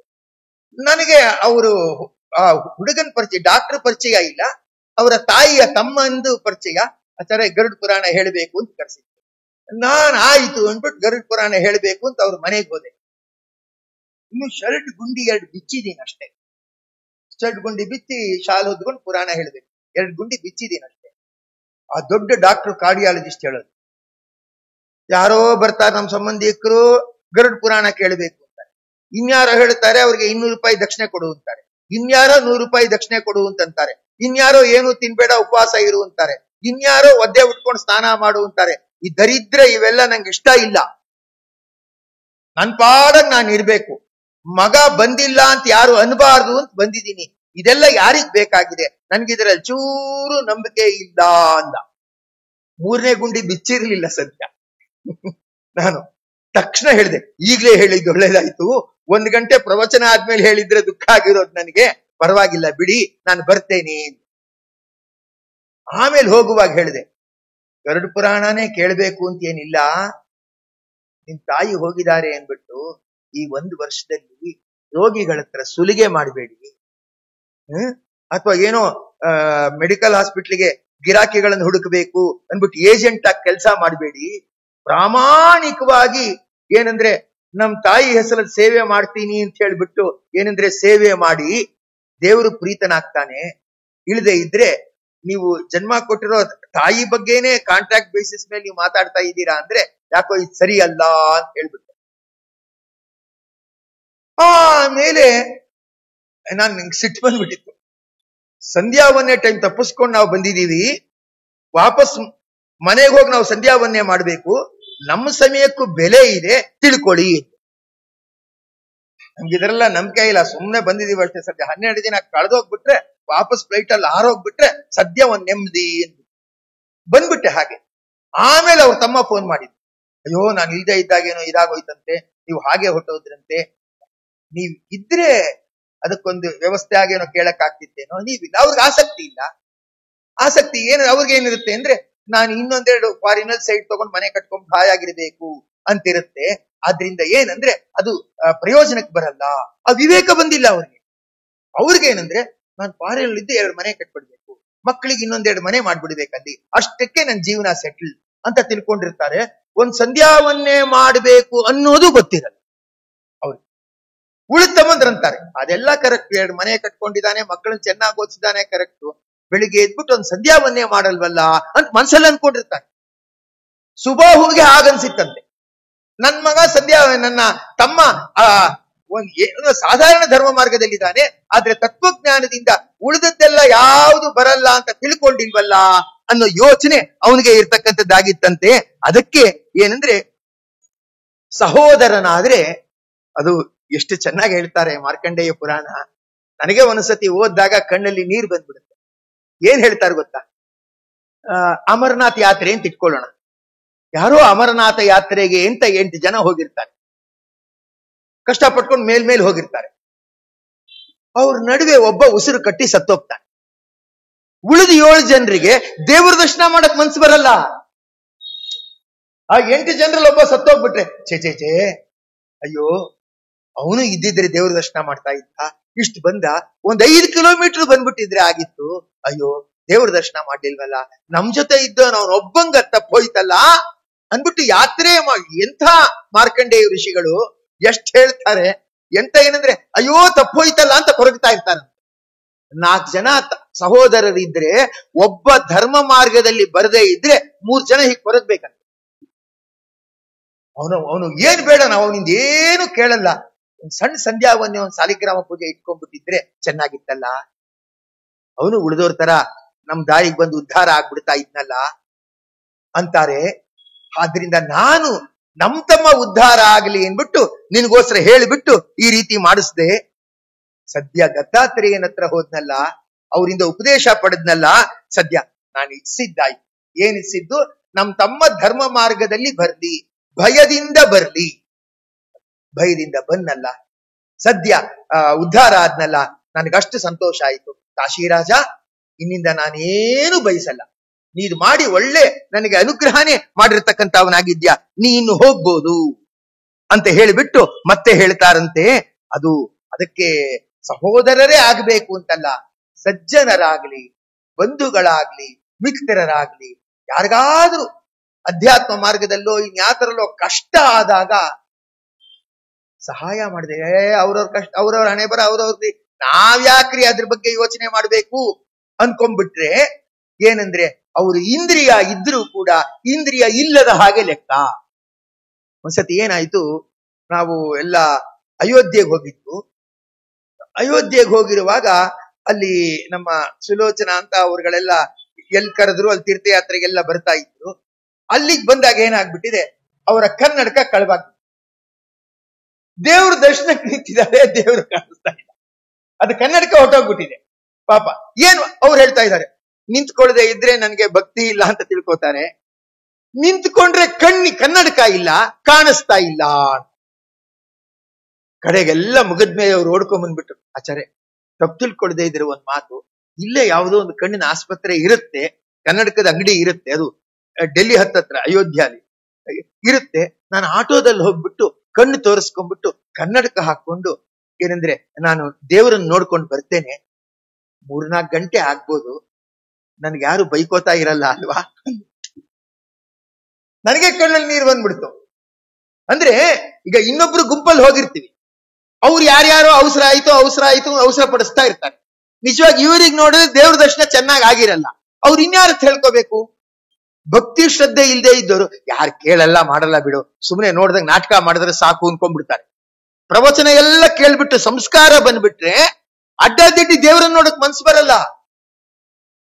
ಕೆಲವ್ರು ಯಾರೋ ಒಬ್ರಿಗೆ ಬಂದ್ಬಿಟ್ಟು ಒಂದ್ ಸ್ವಲ್ಪ ಮಧ್ವೀಜ ಪಾರಾಯಣ ಮಾಡಪ್ಪ ಅಂದ್ರೆ, ಆಚಾರ್ಯ ಕಾಲ್ ತೊಳ್ಕೊಂಡಿಲ್ಲ ಆಚಾರ್ಯ, ನಿಮಿಷ ಕಾಲ್ ತೊಳ್ಕೊಳ್ತೀನಿ ಅಂತಾರೆ ಅಲ್ವಾ. ಹೇಳ್ಬಿಟ್ಟ ಇವನು ಏನಂದ್ರೆ ಕೈ ಕಾಲುಗಳಿದ್ದು ಕೂಡ ಸಹಾಯ ಮಾಡ್ಲಿಲ್ಲ ಅಂದ್ಬಿಟ್ರೆ ಅವನ್ನ ಏನಂತ ಕರೀತಾರೆ ಅಂದ್ರೆ ಕುಂಟ ಅಂತ ಕರೀತಾರೆ. ನಮ್ಮ ತಮ್ಮನನ್ನ ನೋಡ್ಕೊಂಡು ನಾವು ಸುಮ್ಮನಿರಬಾರ್ದು ಅಲ್ಲ. ಅವ್ರು ಹೇಳ್ಬಿಟ್ಟು ಕೇಳದೆ ಇದ್ಬಿಟ್ರೆ, ನಿನ್ ಉಪದೇಶ ಏನು ಬೇಕಾಗಿಲ್ಲ, ನೀನೊಬ್ಬ ಕಮ್ಮಿ ಇದ್ದಿ ನಮ್ ಗ್ರಾಚಾರಕ್ಕೆ ಅನ್ಬಿಟ್ರೆ, ಒಂದ್ಸತಿ ಚೆನ್ನಾಗಿ ಹೇಳೋದು ನಮ್ಮ ಧರ್ಮ, 2ನೇ ಸಾತಿ ಮಾಡದೇ ಇರುವುದು ಅವರ ಕರ್ಮ. ಒಂದ್ಸತಿ ಹೇಳ್ಬೇಕು, ವರ್ಷಕ್ಕೊಂದ್ಸತಿ ಒಂದ್ ಸಂದರ್ಭದಲ್ಲಿ ಹೇಳ್ಬೇಕಾದ್ದನ್ನು ಹೇಳ್ಬೇಕು. ಆಗ ಅವರು ಯಾವಾಗ್ಲೂ ಒಂದು ಸಂದರ್ಭದಲ್ಲಿ ಬದಲಾಗ್ಬಿಡ್ತಾರೆ. ಎಷ್ಟೋ ಜನ ಪೂರ್ಣಪ್ರಜ್ಞ ವಿದ್ಯಾಪೀಠದಲ್ಲಿ ಶಿಬಿರ, ಸಂಧ್ಯಾವನ್ನೇ ಶಿಬಿರ ಎಲ್ಲ ಆದಾಗ ಯಾರೋ ಒಬ್ರು 70 ವರ್ಷದವರು ನಾನು ಬರ್ತೀನಿ ಅಂತ. ನಾವ್ ಹೇಳುದು, ಇರೋ ಅಧ್ಯಾಪಕರೇ ಜಾಸ್ತಿ ಇದ್ದಾರೆ, ನೀವ್ಯಾಕೆ ಸುಮ್ನೆ ಬರ್ತೀರಾ, ಈ ಹುಡುಗರುಗಳೇ ಕಲ್ತಿರೋರೆಲ್ಲ ಇದ್ದಾರೆ, ಅವ್ರಗಳಿಗೇನೆ ಕೆಲಸ ಕೊಟ್ರೆ ಸಾಕಾಗಿದೆ. ಇಲ್ಲ, ನಾನು ಪಾಠ ಹೇಳ್ಕೊಡಕ್ಕಲ್ಲ, ಕಲಿಯಕ್ಕೋಸ್ಕರ ಬರ್ತಾ ಇದ್ದೀನಿ ಅಂದ್ರು. ಏನು ಅಂದ್ರೆ, ಇಷ್ಟು ವರ್ಷ ಸಂಧ್ಯಾವನ್ನೇ ಮಾಡಿಲ್ಲ ನಾನು, ನಂಗೆ ಹೇಳ್ಕೊಳಕ್ ಒಂಥರ ಆಗತ್ತೆ, ಸಂಧ್ಯಾವನ್ನೇ ಮಾಡಿಲ್ಲ ಅಂತ ಹೇಳ್ಕೊಳಕ್ ಒಂಥರ ಆಗತ್ತೆ. ಅದಕ್ಕೆ ನಮ್ದು ಬೇರೆ ಏರಿಯಾದಲ್ಲಿ ನಮ್ಮನೆ ಇದೆ, ಅದರಿಂದ ಇಲ್ಲಿ ಬಂದ್ರೆ ಯಾರು ಗಮನಿಸೋರು ಇರಲ್ಲ, ಅದಕ್ಕೋಸ್ಕರ ಬಂದಿದ್ದೀನಿ. ಸಾಯೋದ್ರೊಳಗಡೆ ಒಂದ್ ಸರಿಯಾಗಿ ಸಂಧ್ಯಾವನ್ನೇ ಕಲ್ತ್ಕೋಬೇಕು ಅಂತ. ಎಲ್ಲಿದ್ರಿ ಅಂದ್ರೆ, ಇಷ್ಟು ವರ್ಷ ಆರ್ಮಿಲಿದ್ದೆ ಅಂದ್ರು. ಹೇಳಿದೆ, ಈಗಲಾದ್ರೂ ಈ ಬುದ್ಧಿ ಬಂತಲ್ಲ, ಸಾಯೋದ್ರೊಳಗಡೆ ಆದ್ರೂ ಸಂಧ್ಯಾವನ್ನೇ ಕಲ್ತ್ಕೋಬೇಕು ಅನ್ನೋ ಒಂದು ಬುದ್ಧಿ ಬಂತಲ್ಲ. ಶ್ರದ್ಧೆಯಿಂದ ಅದನ್ನ ಕಲ್ತ್ಕೊಳ್ಳಿ, ಅದನ್ನ ಬಿಡಬೇಡಿ. ಮತ್ತೆ ಉಳಿದೋರು ಯಾರ್ಯಾರು ಬಿಟ್ಟಿದ್ದಾರೆ ನೋಡಕ್ ಹೋಗ್ಬೇಡಿ, ನಿಮ್ ಕರ್ತವ್ಯ ಮಾಡ್ಬೇಕು ಅಂತ ತಿಳ್ಕೊಂಡು ಎಷ್ಟೇ ಆದ್ರೂ ಮಾಡಿ ಅಂತ. ಸಕ್ರಿ ರಾಘವೇಂದ್ರ ಉಪಾಧ್ಯಾಯ ಅವರ ಏನಂದ್ರೆ ಕೊನೆ ದಿನದಲ್ಲಿ ಅವರ ಬಗ್ಗೆ ಒಂದು ಅಭಿನಂದನಾ ಭಾಷಣಗಳೆಲ್ಲ ವಿದ್ವಾಂಸರಿಂದ ನಡೀತಾ ಇದ್ದಾಗ ಯಾರೋ ಒಬ್ರು ಹೇಳಿದ್ರು, ಇಡೀ ಅವರ ಜೀವನದಲ್ಲಿ ಅವರು ಯಾವತ್ತೂ ಕೂಡ ಪ್ರಾಯಶ್ಚಿತ್ತ ಅರ್ಘ್ಯ ಕೊಟ್ಟವರಲ್ಲ. ಯಾವ್ದು ಊರಿಗೆ ಹೋಗುವಾಗ ತುಂಬಾ ಲೇಟ್ ಆಗತ್ತೆ ಅಂದ್ರೆ ಊರಿಗೆ ಹೋಗ್ತಾ ಇರ್ಲಿಲ್ಲ. ಇಲ್ಲ, ಹೋಗಲೇಬೇಕು ಅನ್ನೋದಾದ್ರೆ 5 ಗಂಟೆ ಬೆಳಿಗ್ಗೆ ಆ ಊರು ಸೇರ್ಬೇಕು, ಹಾಗೆ ಹೋಗ್ತಾ ಇದ್ರು. ಇಡೀ ಅವರ ಜೀವನದಲ್ಲಿ ಅವರು ಪ್ರಾಯಶ್ಚಿತ್ತ ಅರ್ಘ್ಯ ಕೊಟ್ಟವರಲ್ಲ. ಅಂದ್ರೆ ಅದ್ರ ಬಗ್ಗೆ ಎಷ್ಟು ಗೌರವ ಅಲ್ವಾ, ಎಷ್ಟು ಗೌರವ. ಒಂದು ಸಂಧ್ಯಾವನ್ನ ಬಗ್ಗೆ ದೇವರು ನಂಗೆ ಅವಕಾಶ ಕೊಟ್ಟಿದ್ದಾನೆ, ಜಗತ್ ಕಲ್ಯಾಣ ಮತ್ತೆ ಭಗವಂತನ ಪ್ರಾರ್ಥನೆ ಮಾಡೋ ಅವಕಾಶ ಕೊಟ್ಟಿದ್ದಾನೆ. ಎಷ್ಟು ಪ್ರಾಣಿಗಳಿಗೆ ಈ ಅವಕಾಶ ಇಲ್ಲ, ಎಷ್ಟು ಬೇರೆ ಜನಗಳಿಗೆ ಈ ಅವಕಾಶ ಇಲ್ಲ. ನಂಗೆ ಸಂಧ್ಯಾವನ್ನೇ ಮಾಡೋ ದೊಡ್ಡ ಭಾಗ್ಯ ಕೊಟ್ಟಿದ್ದಾನೆ, ನಾನು ಇದನ್ನ ಶ್ರದ್ಧೆಯಿಂದ ಮಾಡಬೇಕು ಅಂತ. ಇದು ಆ ಸುಬಾಹುವಿಗೆ ತಮ್ಮ ಅಲರ್ಕನ ಬಗ್ಗೆ ಅವ್ರು ಸದ್ಯ ದಾರಿಗೆ ಬಂದಲ್ಲ, ನನಗದೇ ತೃಪ್ತಿ ಅಂತ ಹೇಳ್ತಾ ಇರ್ತಕ್ಕಂಥವನಾಗಿದ್ದಾನೆ. ಹೇಳ್ತಾ ಏನಂದ್ರೆ, ಕಾಶಿರಾಜ ನೀನ್ ಹೊರಡು ಅಂತ ಹೇಳಿಬಿಟ್ಟು ಮತ್ತೆ ಹೇಳ್ತಾನೆ, ಇದಕ್ಕೆಲ್ಲ ಕಾರಣ ನಾನು ನೀನು ಪ್ಲಾನ್ ಮಾಡಿದ್ದಲ್ಲ, ದತ್ತಾತ್ರೇಯ ನಾಮಕ ಭಗವಂತನ ಸಂಘ ಆಯ್ತಲ್ಲ. ಸತ್ಸಂಗ ಆಗದೆ ಇದ್ಬಿಟ್ರೆ ಏನು ಬಂತು ಪ್ರಯೋಜನ? ಎಷ್ಟೋ ಜನ ತೀರ್ಥಕ್ಷೇತ್ರಗಳಲ್ಲಿ ಸೇವೆ ಮಾಡ್ಕೊಂಡು ಬರ್ತಾ ಇರ್ತಾರೆ. ಅದು ಉಳ್ಳು ಸೇವೆ ಮಾಡೋದು, ಅದ್ ಮಾಡೋದು, ಇದ್ ಮಾಡೋದು, ಏನೋ ಸೇವೆ ಮಾಡ್ಕೊಂಡು ಬರ್ತಾ ಇರ್ತಾರೆ. ಯಾರೊಬ್ರು ಹಂಗೆ ಸೇವೆ ಮಾಡ್ಕೊಂಡ್ ಬಂದು, ಏನ್ ಸೇವೆ, ಬಟ್ಟೆ ಒದ್ದೆ ಮಾಡೋದೇನು, ಮರಳೆಲ್ಲ ಮೈಗಂಟ್ಕೊಳ್ಳೋದೇನು, ಮತ್ತೆ ಉರುಳ್ಕೊಂಡು ದೇಹನ ಉರುಳಿಸೋದೇನು ಅಂತ. ನೆಕ್ಸ್ಟ್ ಇಯರ್ ಹೋಗಿ ನೋಡಿದ್ರೆ ಅವನೇ ಏನ್ ಮಾಡ್ತಾ ಇದ್ದ ಅಂದ್ರೆ, ಕೈಯಲ್ಲೊಂದು ಜಗ್ ಇಟ್ಕೊಂಡ್ಬಿಟ್ಟು ಬಿಸಿ ಬಿಸಿ ಕಾಫಿ ಯಾರಿಗ್ ಬೇಕು, ಕಾಫಿ ಅಂತ ಕೇಳ್ತಾ ಇದ್ದಾನೆ.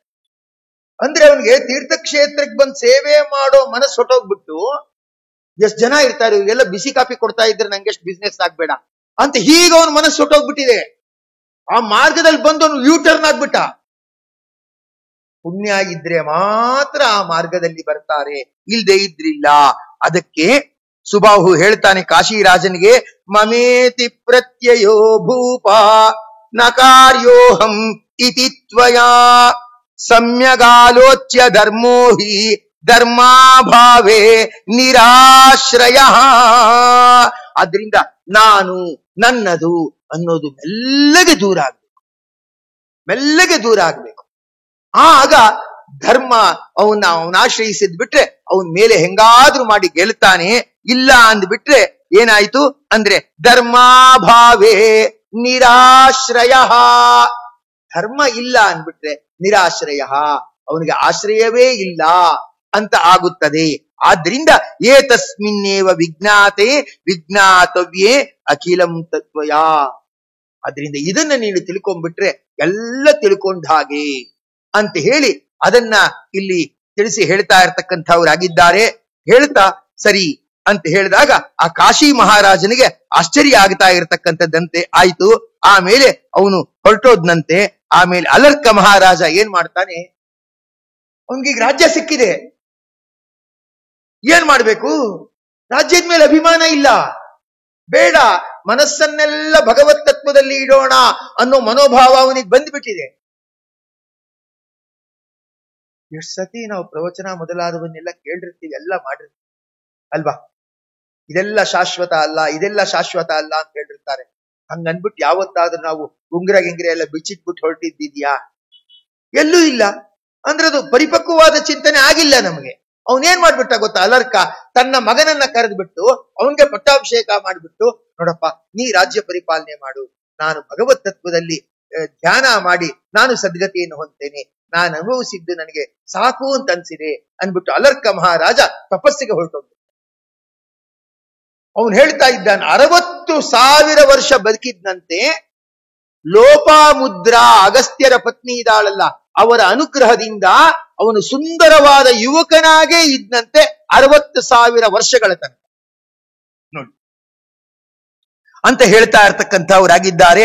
ಪುತ್ರಾದಿ ಭ್ರಾತೃಪುತ್ರಾದಿ ಸ್ವಪಾರಕ್ಯಾಧಿಭಾವಿತೈ ಆಕೃಷ್ಯಮಾಣಂ ಕರಣೈ ದುಃಖಾರ್ಥಂ ಭಿನ್ನ ದರ್ಶನಂ.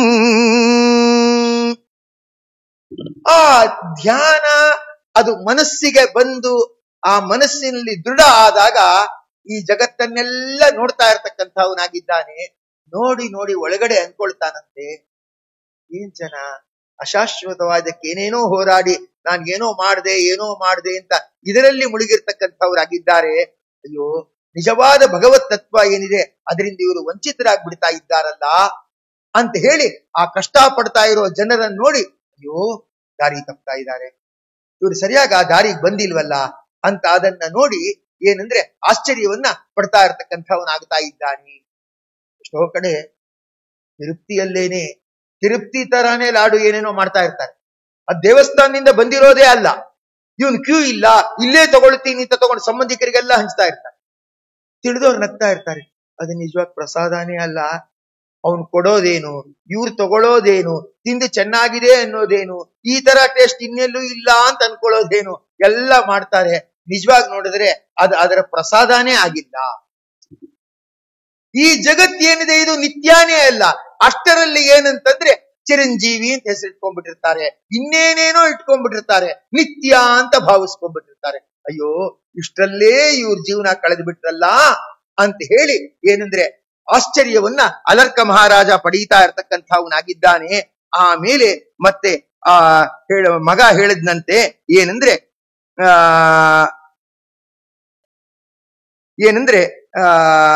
ತಂದೆ ನೀನು ಇನ್ನು ಧ್ಯಾನಕ್ಕೆ ಹೊರಡು, ನಿನಗೆ ಆ ಭಗವತ್ ತತ್ವದ ಅರಿವು ಆಗ್ತಾ ಇರತಕ್ಕಂಥದ್ದಾಗಿದೆ. ಆದ್ರಿಂದ ಏನಂದ್ರೆ ನಾನ್ ನಿನ್ಗೆ ಕೊನೆಯದಾಗಿ ನಮಸ್ಕಾರ ಮಾಡ್ತೇನೆ, ನಿನಗೆ ಅನುಮತಿ ಕೊಡು, ನಾ ರಾಜ್ಯಕ್ಕೆ ಹೋಗಿ ರಾಜ್ಯಭಾರವನ್ನ ಮಾಡ್ತೇನೆ ಅಂತ ಹೇಳಿ ಆ ಮಗ ಹೇಳ್ತಾ ಇರ್ತಕ್ಕಂಥವನಾದಂತೆ. ಆಗ ಏನಂದ್ರೆ ಆ ಮೇಧಾವಿ ಹೇಳ್ತಾ ಇರ್ತಕ್ಕಂಥವನಾಗ್ತಾನೆ, ಆಯ್ತು ಅಂತ ಎಲ್ಲಾ ಉಪಕರಣಗಳನ್ನು ತ್ಯಾಗ ಮಾಡಿ ಅವನು ಅಲರ್ಕ ಹೋಗ್ತಾ ಇರ್ತಕ್ಕಂಥವನಾದ ಅಂತ ತಿಳಿಸ್ತಾ ಇರ್ತಕ್ಕಂಥವ್ರಾಗಿದ್ದಾರೆ. ಮತ್ತೆ ಅವನು ಸನ್ಯಾಸಾಶ್ರಮವನ್ನು ಸ್ವೀಕಾರ ಮಾಡ್ತಾ ಇರ್ತಕ್ಕಂಥವನಾದ್ನಂತೆ. ಹೇಳಿ ಏನಂದ್ರೆ ಹೇಳ್ತಾ ಇದ್ದಾರೆ,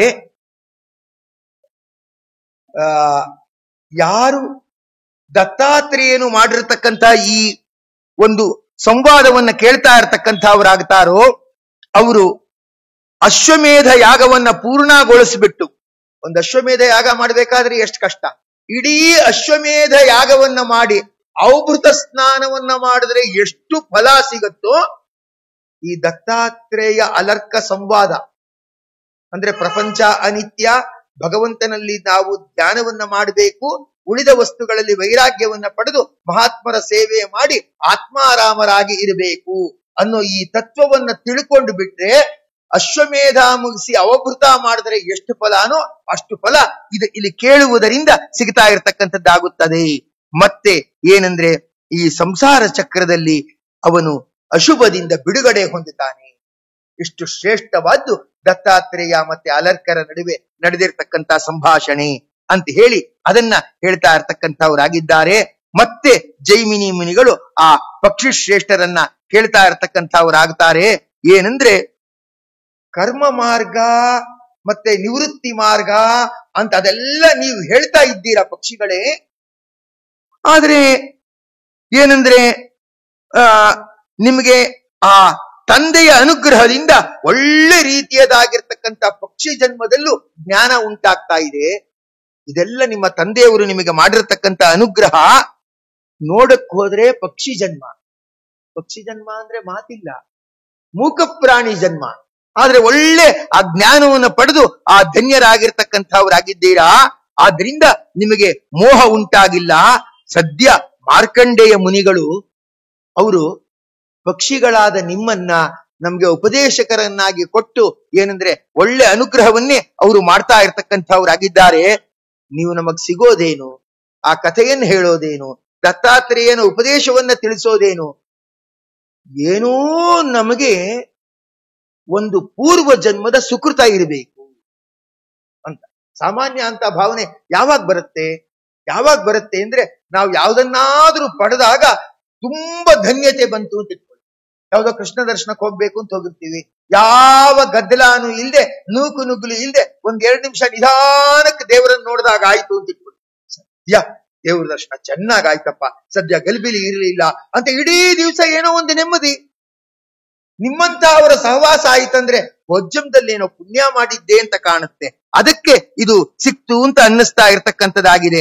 ಆದ್ದರಿಂದ ಅಂದ್ರೆ ನಿಮ್ಮ ಸಹವಾಸನ ಹೊಂದಿದ ನಾನು ಇಲ್ಲಿ ಕೃತಾರ್ಥತೆಯನ್ನು ಹೊಂದಿದ್ದೇನೆ ಅಂದ್ಮೇಲೆ ನಂಗೆ ಇನ್ನೇನು ಬೇಕಾಗಿಲ್ಲ ಅಂತ ಅನ್ನಿಸ್ತಾ ಇರ್ತಕ್ಕಂಥದ್ದಾಗಿದೆ. ಪಕ್ಷಿ ಶ್ರೇಷ್ಠರೇ, ಏನಂದ್ರೆ ನೀವೆಲ್ಲ ಹೇಳಿದ್ದು ನನಗೆ ತುಂಬಾ ಸಂತೋಷ ಆಗಿದೆ. ನಿಮ್ಮಲ್ಲಿ ಇನ್ನು ಒಂದು 5-6 ಪ್ರಶ್ನೆಗಳನ್ನ ಕೇಳ್ತೇನೆ. ಏನಂದ್ರೆ ಕಥಂ ಏತತ್ ಸಮುದ್ಭೂತಂ ಜಗತ್ ಸ್ಥಾವರ ಜಂಗಮಂ ಕಥಂ ಏಚ್ಚ ಪ್ರಲಯಂ ಕಾಲೇ ಪುನರ್ಯಾಸ್ಯತಿ ಸತ್ತಮಾ ಕಥಂಚ ವಂಶಾ ದೇವರ್ಷಿ ಪಿತೃಭೂತಾದಿ ಸಂಭವಾ ಮನ್ವಂತರಾಣಿ ಚ ಕಥಂ ವಂಶಾನುಚರಿತಂಚ ಯತ್ ಯಾವತ್ಯಃ ಸೃಷ್ಟಯಶ್ಚೈವ ಯಾವಂತಃ ಪ್ರಲಯಾಸ್ತತ ತಥಾ ಕಲ್ಪ ವಿಭಾಗಶ್ಚ ಯಾಚ ಮನ್ವಂತರ ಸ್ಥಿತಿಃ ಶ್ರೋತುಂ ಇಚ್ಛಾಮ್ಯಹಂ ಸರ್ವಂ ಏತದಾಭೂತ ಸಂಪ್ಲವಂ ಉಪಸಂಹೃತೆ ಚಯತ್ ಶೇಷಂ ಜಗತ್ಯಸ್ಮಿನ್ ಭವಿಷ್ಯತಿ ಅಂತ ಹೇಳ್ತಾ ಏನಂದ್ರೆ ಈ ಜಗತ್ತು ಹೇಗೆ ಉತ್ಪತ್ತಿ ಆಯಿತು ಹೇಳಿ, ಮತ್ತೆ ಅಂತ್ಯಕಾಲದಲ್ಲಿ ಈ ಪ್ರಪಂಚ ಹೇಗೆ ಲಯ ಹೊಂದತ್ತೆ ಇದನ್ನ ಹೇಳಿ ಅಂತ ಅನೇಕ ಪ್ರಶ್ನೆಗಳನ್ನ ಕೇಳ್ತಾರೆ. ಯಾರು ಜಗತ್ ಸೃಷ್ಟಿಯನ್ನ ತಿಳ್ಕೊಳ್ತಾರೋ ಅವ್ರಿಗೆ ಜಗತ್ತಿನ ಬಗ್ಗೆ ತಿರಸ್ಕಾರ ಬರಲ್ಲ.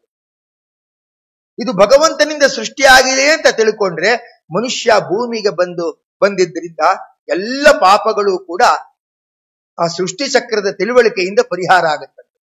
ಅದಕ್ಕೆ ಅಗಮರ್ಷಣ ಸೂಕ್ತ ಮೊದಲಾದವುಗಳೆಲ್ಲ ಏನಿದೆ ಅದು ಪಾಪ ಪರಿಹಾರ ಮಾಡುವ ಸೂಕ್ತ, ಅಗಮರ್ಷಣ ಸೂಕ್ತ ಮೊದಲಾದದ್ದು. ಅದರಲ್ಲಿ ಹೇಳೋದೇನೆಂದ್ರೆ ಸೃಷ್ಟಿ ಆಯಿತು ಅಂತಾನೆ ಹೇಳೋದು, ಇನ್ನೇನು ಹೊಸ ವಿಷಯ ಏನಿಲ್ಲ, ಸೃಷ್ಟಿ ಎಲ್ಲವೂ ಆಗಿದೆ ಅನ್ನೋದನ್ನೇ ಸಂಕ್ಷಿಪ್ತವಾಗಿ ಹೇಳ್ತಾರೆ. ಅದನ್ನ ತಿಳ್ಕೊಂಡ್ರೆ ಏನಂದ್ರೆ ನನಗೆ ಭಗವಂತ ಎಷ್ಟು ಸಾಧನೆಗೆ ಅವಕಾಶಗಳನ್ನ ಮಾಡಿಕೊಟ್ಟಿದ್ದಾನೆ ಅನ್ನೋ ಪ್ರಜ್ಞೆಯಿಂದ ಅದು ಸಾಧನೆಗೆ ಅನುಕೂಲ ಆಗ್ತಾ ಇರ್ತಕ್ಕಂಥದ್ದಾಗುತ್ತದೆ. ಅದಕ್ಕೆ ನಾನು ತಿಳಿಯಲು ಇಷ್ಟ ಇದ್ದೀನಿ ಅಂತ ಹೇಳುವಾಗ ಅದಕ್ಕೆ ಪಕ್ಷಿಗಳು ಹೇಳ್ತಾ ಇದೆ, ಪ್ರಣಿಪತ್ಯ ಜಗನ್ನಾಥಂ ಪದ್ಮಯೋನಿಂ ಪಿತಾಮಹಂ. ಅವರು ಆಯಿತು ಅಂತ ಹೇಳಿ ಆ ಭಗವಂತನನ್ನ ಧ್ಯಾನ ಮಾಡ್ಕೊಂಡ್ಬಿಟ್ಟು ತಿಳಿಸ್ತಾ ಇರ್ತಕ್ಕಂಥವರಾಗಿದ್ದಾರೆ. ಏನಂದ್ರೆ ಮೊದಲು ಬ್ರಹ್ಮದೇವರು ಜನ್ಮವನ್ನ ತಾಳಿದ್ರು, ಅವ್ಯಕ್ತ ತತ್ವದಿಂದ ಬ್ರಹ್ಮದೇವರು ಜನ್ಮವನ್ನ ತಾಳಿದ್ರು. ಕೂಡಲೇ ಅವರ ಮುಖದಿಂದ 4 ವೇದಗಳು, ಮಹಾಭಾರತ ಸೇರಿದ ಪುರಾಣ 5 ಮುಖದಿಂದ 4 ವೇದಗಳು ಮತ್ತೆ ಎಲ್ಲ ಪುರಾಣಗಳು ಕೂಡ ಉದಯಿಸ್ತಾ ಇರತಕ್ಕಂಥದ್ದಾಯಿತು. ಆಮೇಲೆ ಏನಂದ್ರೆ ಧರ್ಮ, ಜ್ಞಾನ, ವೈರಾಗ್ಯ ಮೊದಲಾದವುಗಳು ಬ್ರಹ್ಮನಲ್ಲಿ ಜನ್ಮಸಿದ್ಧವಾಗಿದ್ರೂ ಕೂಡ ಇತರರಿಗೆ ಅವನ ಉಪದೇಶವಿಲ್ಲದೆ ಆ ಮಹಿಮೆಗಳು ಏನಿದೆ ಅದು ಉಂಟಾಗಲು ಸಾಧ್ಯವಿಲ್ಲ. ಅದಕ್ಕೆ ಪ್ರಾಚೀನ ಮಹರ್ಷಿಗಳೆಲ್ಲ ಏನ್ ಮಾಡಿದ್ದಾರೆ ಅಂದ್ರೆ ಬ್ರಹ್ಮದೇವರಿಗೆ ನಮಸ್ಕಾರ ಮಾಡಿಬಿಟ್ಟು ಅವರಿಂದ ಪುರಾಣಗಳನ್ನೆಲ್ಲ ಕೇಳಿದ್ದಾರೆ. ಸ್ವಾಮಿ ನಿಮ್ಮಿಂದ ತತ್ವ ಬರಲಿ ಅಂತ ಕೇಳಿದ್ದಾರೆ. ಅದಕ್ಕೆ ಬ್ರಹ್ಮದೇವರು ಅವರ ಮುಖದಿಂದ ಆ ತತ್ವಗಳನ್ನ ಎಲ್ಲ ಉಪದೇಶ ಮಾಡ್ತಾ ಇರತಕ್ಕಂಥವರಾಗಿದ್ದಾರೆ. ಆಮೇಲೆ ಅದು ಬ್ರಹ್ಮದೇವರ ಮಾನಸ ಪುತ್ರರಾದ ಭೃಗು ಮೊದಲಾದವರು ಬ್ರಹ್ಮದೇವರಿಂದ ಮೊದಲು ಪುರಾಣ ಕೇಳಿದ್ರು. ಭೃಗು ಆದ್ಮೇಲೆ ಚ್ಯವನ ಮಹರ್ಷಿ ಪುರಾಣಗಳನ್ನೆಲ್ಲ ಕೇಳ್ತಾ ಇದ್ನಂತೆ. ಆಮೇಲೆ ಬ್ರಹ್ಮರ್ಷಿಗಳಿಗೆ ಉಪದೇಶ ಮಾಡಿದಾನಂತೆ. ಅವರು ಏನ್ ಮಾಡಿದ್ದಾರೆ, ಆ ಬ್ರಹ್ಮರ್ಷಿಗಳು ದಕ್ಷ ಪ್ರಜಾಪತಿಗೆ ಉಪದೇಶ ಮಾಡಿದ್ದಾರೆ. ಮತ್ತೆ ದಕ್ಷ ಪ್ರಜಾಪತಿಯಿಂದ ಇದು ನನಗೆ ಮಾರ್ಕಂಡೇಯನಾದ ನನಗೆ ಇದು ಪ್ರಾಪ್ತವಾಗ್ತಾ ಇರತಕ್ಕಂಥದ್ದಾಯಿತು. ಆದ್ದರಿಂದ ಏನಂದ್ರೆ ನಾನು ನಿಮಗೆ ಹೇಳ್ತೀನಿ, ಹೇಗೆ ಬ್ರಹ್ಮದೇವರಿಂದ ಕೇಳಿದ್ನೋ ಹಾಗೆ ನಾನು ಏನ್ ಮಾಡ್ತೇನೆ, ನಿಮಗೆ ಅದನ್ನ ದಕ್ಷ ಪ್ರಜಾಪತಿಯ ಮುಖದಿಂದ ಕೇಳಿದ್ನೋ ಹಾಗೆ ನಾನು ನಿಮಗೆ ಹೇಳ್ತೇನೆ ಅಂತ ಮಾರ್ಕಂಡೇಯ ಋಷಿಗಳು ಏನ್ ಮಾಡ್ತಾ ಇದ್ದಾರೆ ಅಂದ್ರೆ ಆ ತತ್ವವನ್ನ ಕೇಳಲು ಬಯಸಿದವರಿಗೆ ಆ ತತ್ವವನ್ನ ಹೇಳ್ತಾ ಇರ್ತಕ್ಕಂಥವರಾಗಿದ್ದಾರೆ. ಹೇಳಿ ಅನೇಕ ತತ್ವಗಳನ್ನ ತಿಳಿಸ್ತಾ ಇರ್ತಕ್ಕಂಥವರಾಗ್ತಾರೆ. ಅಲ್ಲಿ ಏನಂದ್ರೆ ತತ್ವ ಮೊದಲಾದವುಗಳನ್ನ ಹೇಳ್ತಾರೆ. ಅಪಶ್ಚಾಪಿ ವಿಕುರ್ವಂತ್ಯೋ ಗಂಧ ಮಾತ್ರಂ ಸಸರ್ಜಿರೆ ಸಂಘಾತೋ ಜಾಯತೆ ತಸ್ಮಾತ್ ತಸ್ಯ ಗಂಧೋ ಗುಣೋ ಮತಃ ತಸ್ಮಿಂತು ತನ್ಮಾತ್ರಂ ತೇನ ತನ್ಮಾತ್ರತಾ ಸ್ಮೃತ ಅವಿಶೇಷ ವಾಚಕತ್ವಾತು ಅವಿಶೇಷ ಸ್ತತಶ್ಚತೆ ಅಂತ ಹೇಳಿ ಅವುಗಳನ್ನೆಲ್ಲ ತಿಳಿಸ್ತಾ ಇರ್ತಕ್ಕಂಥವರಾಗಿದ್ದಾರೆ. ತಿಳಿಸಿ ಮತ್ತೆ ಕಾಲಚಕ್ರದ ಬಗ್ಗೆ ವಿಶೇಷವಾದ ನಿರೂಪಣೆ ಮಾಡ್ತಾರೆ. ಅಂದ್ರೆ ಯಾವ ರೀತಿ ಕಾಲಚಕ್ರ ತಿರುಗುತ್ತಾ ಇದೆ, ನಾವು ಹೇಗೆ ಇರಬೇಕು ಅನ್ನೋದನ್ನ ವಿಶೇಷವಾಗಿ ನಿರೂಪಣೆ ಮಾಡಿ ಹೇಳ್ತಾ ಇರ್ತಕ್ಕಂಥವರಾಗುತ್ತಾರೆ. ಹೇಳ್ತಾ ಮತ್ತೆ ಹೇಳ್ತಾರೆ, ಈ ಜಗತ್ತಲ್ಲಿ ನಿಜವಾಗಿ ಸತ್ವಗುಣನೇ ಜಾಸ್ತಿ ಇರೋದು. ಅಂದ್ರೆ ಎಲ್ರಿಗೂ ನಿಜವಾಗಿ ಸಾತ್ವಿಕರಾಗ್ಲಿಕ್ಕೆ ತುಂಬಾ ಅವಕಾಶ ಇದೆ. ಒಬ್ಬ ಸ್ಕೂಲಲ್ಲಿ ಸೇರ್ಕೊಂಡ್ರೆ ಸ್ಕೂಲಲ್ಲಿ ಅವನಿಗೆ ನಿಜವಾಗಿ ಓದಕ್ಕೆ ಅವಕಾಶಗಳಿರೋದು ಜಾಸ್ತಿ. ಎಲ್ಲೋದ್ರು ಯಾವ ಟೀಚರ್ ಕಂಡ್ರು, ಯಾವ ಲೈಬ್ರರಿ ಕಂಡ್ರು, ಅಥವಾ ಯಾವುದೇ ಒಂದು ಪ್ರಿನ್ಸಿಪಲ್ ರೂಮ್ಗೆ ಹೋದ್ರು ಓದಕ್ಕೆ ಅವಕಾಶ ಜಾಸ್ತಿ. ನಿಜವಾಗ ಅವನಿಗೆ ಸ್ಮೋಕ್ ಮಾಡ್ಲಿಕ್ಕೆ ಸ್ಕೂಲಲ್ಲಿ ಜಾಗನೇ ಸಿಗಲ್ಲ. ಯಾರೋ ಒಂದಿಬ್ರು ಫ್ರೆಂಡ್ಸ್ ಸಿಕ್ಬಿಟ್ರೆ ಕಾಂಪೌಂಡ್ ಹಿಂದೆ ಕೂತ್ಕೊಂಡು ಸ್ಮೋಕ್ ಮಾಡ್ಕೊಂಡು ಬಂದ್ಬಿಡ್ತಾರೆ ಅಷ್ಟೇ. ಆಮೇಲೆ ಕಡೆಗೆ ಏನಾಗುತ್ತೆ ಅಂದ್ರೆ ಅವ್ರದೇ ಒಂದು ಗುಂಪು ಕಟ್ಕೊಂಡ್ಬಿಟ್ಟು ಏನಂದ್ರೆ ಅದೇ ವ್ಯವಹಾರಗಳು ನಡೀತಾ ಇರುತ್ತೆ. ಸತ್ವವೇ ಜಾಸ್ತಿ ಇರ್ತಕ್ಕಂಥದ್ದಾಗಿದೆ, ರಜೋಗುಣ ಮತ್ತೆ ತಮೋಗುಣದ ಪ್ರಮಾಣ ಕಮ್ಮಿ ಇರ್ತಕ್ಕಂಥದ್ದಾಗಿದೆ. ಆದರೂ ಕೂಡ ಆ ರಜೋಗುಣ ಮತ್ತೆ ತಮೋಗುಣ ಏನಿದೆ ಅದರ ಆಕರ್ಷಣೆಗೆ ಒಳಗಾಗ್ಬಿಟ್ಟು ಜನ ಆ ಮಾರ್ಗದಲ್ಲೇ ಹೋಗ್ತಾ ಇರ್ತಕ್ಕಂಥವ್ರಾಗ್ತಾರೆ.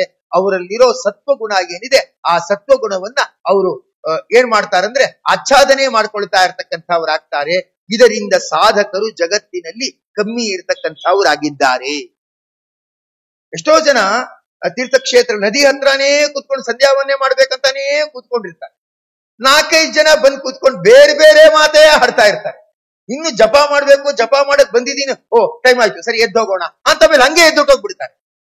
ಬಂದಿರೋದೇ ಅಲ್ಲಿ ನದಿ ದಡ, ಸಾಯಂಕಾಲ ಸಂಧ್ಯಾವನೆ ಮಾಡದೆ ಇದ್ರೆ ತೀರ್ಥಕ್ಷೇತ್ರ ಯಾತ್ರೆ ವ್ಯರ್ಥ ಆಗತ್ತೆ ಅಂತಾನೆ ಬಂದಿರ್ತಾರೆ. ಅದ್ ಬಿಟ್ಟು ಯಾರೋ ಒಬ್ರು ಮಾತಾಡಕ್ ತೊಡಗಿರ್ತಾರೆ, ಎಲ್ರು ಅದೇ ಮಾತಾಡ್ತಾ ಇರ್ತಾರೆ. ಹೀಗೆ ಸತ್ವಗುಣ ಕಮ್ಮಿ ಇದೆ, ಜಾಸ್ತಿ ಇದೆ. ಆದ್ರೆ ತಮೋಗುಣ ರಜೋಗುಣಗಳ ಹಾರಾಟಕ್ಕೆ ಒಳಗಾಗಿ ತಮ್ಮ ಮನಸ್ಸನ್ನ ಕಲ್ಮಶ ಮಾಡಿಕೊಂಡು ಏನಂದ್ರೆ ಸಾಧನೆಯಿಂದ ಅವರು ದೂರ ಆಗ್ತಾರೆ ಅಂತ ಅನೇಕ ತತ್ವಗಳನ್ನ ಇಲ್ಲಿ ಮುಂದೆ ಹೇಳ್ತಾ ಇರ್ತಕ್ಕಂಥವ್ರಾಗ್ತಾರೆ. ಹೇಳ್ತಾ ಮುಂದೆ ಏನಂದ್ರೆ ಗರ್ಭಿಣಿ ಸ್ತ್ರೀಯರು ಹೇಗೆ ಹುಷಾರಾಗಿರ್ಬೇಕು, ಮತ್ತೆ ಮನುಷ್ಯನು ಸಾಧಕನಾಗದಾಗ ಯಾವ್ಯಾವ ಶಕ್ತಿಗಳು ಅವನನ್ನ ಎಲ್ಲೆಲ್ಲಿಂದ ತೊಂದರೆಗೊಳಪಡಿಸುತ್ತೆ, ಅದಕ್ಕೆ ಯಾವ ದೇವತೆಯನ್ನ ಅವನು ಉಪಾಸನೆ ಮಾಡಬೇಕು, ಹಾಗೆ ಮಾಡಿದಾಗ ಹೇಗೆ ಇನ್ನೊಂದು ಶಕ್ತಿ ಅವನಿಗೆ ತೊಂದರೆ ಕೊಡಲ್ಲ, ಅದೆಲ್ಲವನ್ನು ಕೂಡ ವಿಶೇಷವಾಗಿ ಮಾರ್ಕಂಡೇಯ ಪುರಾಣದಲ್ಲಿ ವಿಸ್ತಾರವಾಗಿ ಆ ನಿರೂಪಣೆ ಮಾಡ್ತಾ ಇರ್ತಕ್ಕಂಥವ್ರಾಗ್ತಾರೆ. ಅದ್ ಹೇಗೆ ಎಂಬುದನ್ನ ಮುಂದಿನ ಸತಿ ವಿಸ್ತಾರವಾಗಿ ನಾವು ನೋಡೋಣ. ಇದನ್ನ ಭಗವಂತನಿಗೆ ಸಮರ್ಪಣೆ ಮಾಡೋಣ. ಸರ್ವೇಂದ್ರಿಯ ಪ್ರೇರಕೇಣ ಶ್ರೀ ಪ್ರಾಣಪತಿನೇರಿತಃ ಯದವೋಚಂ ಅಹಂ ತೇನ ಪ್ರಿಯತಾಂ ಕಮಲಾಲಯ. ಶ್ರೀಕೃಷ್ಣಾರ್ಪಣಂ ಅಸ್ತು.